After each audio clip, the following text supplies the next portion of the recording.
We are going to be going through the all-new iCarsoft CR Max B. Today we have been called out to put the parking brake in service mode on this Range Rover SVR Sport.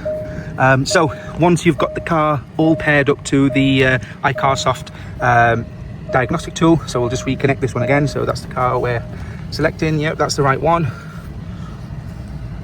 So at this screen, what we're going to do is press the service tab and then EPB, electronic parking brake function.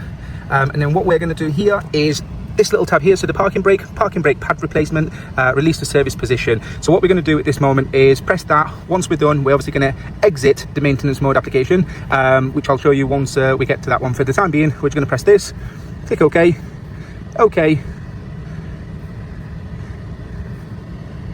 So as you can see there, park brake is in maintenance mode, which means we are all good to go. Because the last thing you want to do is start sort of spreading the caliper bracket. What we're going to do is come out of the service section, ignition on, try to press OK.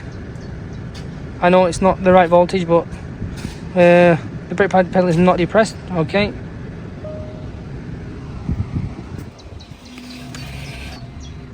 I don't know if you heard that, guys. That's service mode out of it. So it says application complete. All these are, yep. So let it clear all the fault code, so we don't have any pad warning sign on there anymore. Switch ignition off. Okay. And we shall wait. That's us done, guys. Finished. And if we were to turn it on,